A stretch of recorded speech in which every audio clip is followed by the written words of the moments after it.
Good morning, dear student. Today we are going to start a new chapter, that is biomolecules. The weightage of this chapter is of 5 marks and most of the part of this chapter has been deleted this year in 2021. So हम बहुत short में इस chapter को पढ़ेंगे क्योंकि बहुत सारा portion जो है ऑलरेडी डिलीट हो चुका है. सो first of all biomolecules. Biomolecules means the chemistry of those molecules which are used in biological system. Means हमारी बॉडी के अंदर किसी भी लिविंग ऑर्गेनिज्म के अंदर जो मॉलिक्यूल्स यूज होते हैं, जैसे ग्लूकोज है, एंजाइम है, विटामिन्स हैं, ये जो मॉलिक्यूल्स यूज होते हैं, इन मॉलिक्यूल्स की केमिस्ट्री हम पढ़ेंगे चैप्टर बायोमोलिक्यूल्स में. ठीक है. सो बायोमोलिक्यूल्स में हम जो चीज़ें पढ़ेंगे, सबसे पहले हम इसमें पढ़ेंगे, कंटेंट में हम देखते हैं, इसमें हम पढ़ेंगे biomolecules like carbohydrate, protein and nucleic acid.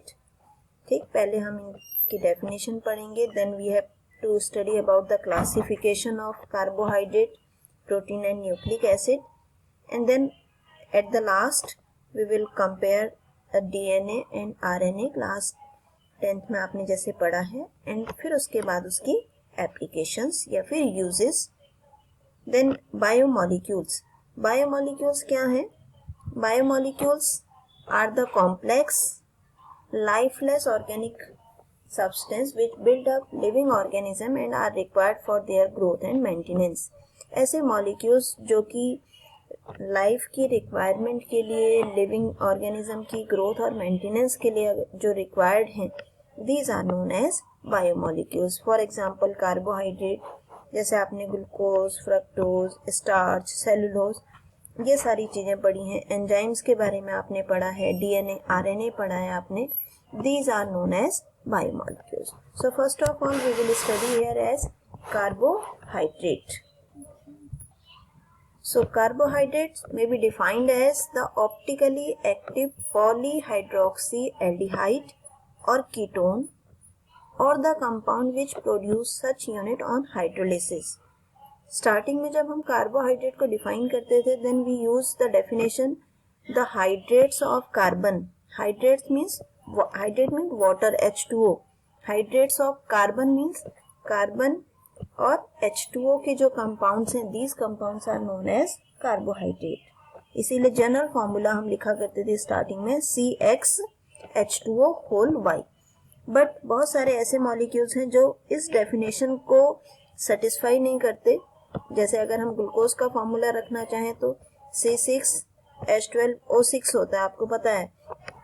If we put C6 और H2O होल ट्वाइस तो हम लिख सकते हैं उसको C6H12O6. ग्लूकोज, स्टार्च, ये सब इस डेफिनेशन को कंप्लीट करते हैं. बट एसिटिक एसिड, फॉर्मेल्डिहाइड, ऐसे कंपाउंड्स हैं जो इस फॉर्मूले में तो फिट आ रहे हैं, बट वो कार्बोहाइड्रेट की प्रॉपर्टीज को एक्सप्लेन नहीं कर पाते. Then we use the new definition of carbohydrate, that is carbohydrates are polyhydroxy. Polyhydroxy means जिसमें एक से ज्यादा OH ग्रुप हो, प्लस साथ में क्या हो, या तो एल्डिहाइड ग्रुप हो या फिर कीटोन हो. सो कार्बोहाइड्रेट्स आर पॉलीहाइड्रोक्सी एल्डिहाइड या फिर पॉलीहाइड्रोक्सी कीटोन. अगर या तो पॉलीहाइड्रोक्सी एल्डिहाइड कीटोन्स होंगे या फिर ऐसे कंपाउंड्स होंगे जिनका हाइड्रोलिसिस करने पर हमें पॉलीहाइड्रोक्सी एल्डिहाइड मिले या फिर पॉलीहाइड्रोक्सी कीटोन्स मिले. ठीक है. सो एग्जाम्पल में इसमें ग्लूकोज है, स्टार्च है, केन शुगर यानी कि सुक्रोज जिसको हम कहते हैं. ठीक है. अब इसका हम करते हैं क्लासिफिकेशन. क्लासिफिकेशन में बेसिकली इसको हम 3 पार्ट में क्लासिफाई करते हैं. पहला आता है आपका मोनोसैकेराइड्स. जैसे आपको नाम से पता लग रहा है, मोनो मीन्स 1, सैकेराइड्स मीन्स ऐसे कंपाउंड्स, ऐसे कार्बोहाइड्रेट्स जिनको हम हाइड्रोलिसिस नहीं कर सकते, जो सिंपलेस्ट फॉर्म में एग्जिस्ट करते हैं, जिनके हाइड्रोलिसिस से कोई भी कार्बोहाइड्रेट नहीं बनता है. These are monosaccharides. नेक्स्ट आता है ओलिगोसैकेराइड्स. ऐसे कार्बोहाइड्रेट जिनका हम हाइड्रोलिसिस करें तो हमें 2 सिंपल कार्बोहाइड्रेट मिले, 3 2 से लेके 10 तक के सिंपल कार्बोहाइड्रेट अगर हमें मिलते हैं, these are known as oligosaccharides, and the last one is polysaccharides. By the name, as you know that by the hydrolysis of these compound we can get more than 10 simpler carbohydrate. तो ये जो simpler carbohydrate की हम बात कर रहे हैं, तो सिंपलर कार्बोहाइड्रेट क्या होते हैं, जैसे कि ग्लूकोज C6H12O6 या fructose, formula is same C6H12O6. तो ये इसका एक ब्रॉड क्लासिफिकेशन है. नाउ वन बाय वन इसको हम स्टडी करेंगे. तो सबसे पहले हम बात करते हैं monosaccharides. Monosaccharides a carbohydrate that can not be hydrolyse further to give simpler unit of polyhydroxy aldehyde. Means जिनको हम फर्दर सिंपल यूनिट में कन्वर्ट नहीं कर सकते, जिसका एग्जाम्पल है ग्लूकोज, फ्रक्टोज. राइबोज होता है C5 वाला कार्बन, C5H12O5. ठीक, ये मोनोसैकेराइड्स हैं, इनका हम फर्दर हाइड्रोलिसिस नहीं कर सकते. नेक्स्ट हम आते हैं डाइस ओलिगोसैकेराइड्स में.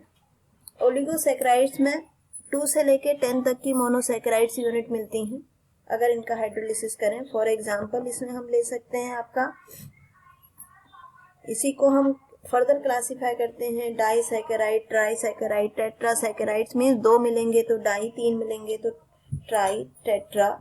इस तरीके से इसको हम क्लासिफाई कर सकते हैं. और इसका जब हम एग्जाम्पल लेते हैं, एग्जाम्पल सबसे बढ़िया है केन शुगर, जिसको आप कहते हैं सुक्रोज. ये फॉर्मूला भी उसका आपको यहाँ पे गिवन है.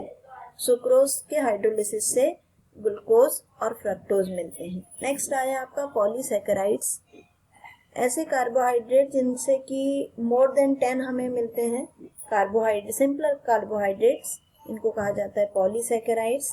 फॉर एग्जांपल स्टार्च है, सेलुलोज. 2 ही चीजें आपके कोर्स में हैं बस. और एक क्लासिफिकेशन यहाँ पे शुगर और नॉन शुगर भी हम करते हैं. शुगर जो टेस्ट में स्वीट होते हैं जैसे कि ग्लूकोज एंड फ्रक्टोज, सुक्रोज वो शुगर. और तो यहीं पर एक क्लासिफिकेशन हम और करते हैं sugar and non sugar. Sugar आते हैं which are sweet in taste and soluble in water. For example glucose and fructose, sucrose. And non sugar which are not sweet in taste, मीठे नहीं हैं, and not soluble in water, जैसे कि starch है, cellulose है. ये starch आपके चावल में होता है, सेलुलोज आप जितने भी ग्रीन लीव्स हैं सब में सेलुलोज होता है, but they are not sweet in taste. तो इनको हम कहते हैं these are carbohydrate but not sweet in taste. ठीक है, तो ये आपका बेसिक क्लासिफिकेशन था मोनोसैकेराइड्स. ये 1 मार्क्स में आपको क्वेश्चन पूछे जाते हैं. Monosaccharides, oligosaccharides and polysaccharides. ठीक, अब हम यहाँ पे डिटेल में इसके बाद पढ़ने वाले हैं. मोनोसैकेराइड्स में सिर्फ ग्लूकोज हम पढ़ेंगे, बाकी सारी चीजें हमारे यहाँ से हट गई हैं. ग्लूकोज के स्ट्रक्चर को हम स्टडी करेंगे. ठीक है, तो चलिए स्टार्ट करते हैं हम. Preparation of glucose. ग्लूकोज को हम प्रिपेयर कर सकते हैं सबसे पहले सुक्रोज से. Sucrose means cane sugar. Cane sugar होता है C12H22O11, जिसको आप चीनी कहते हैं बेसिकली.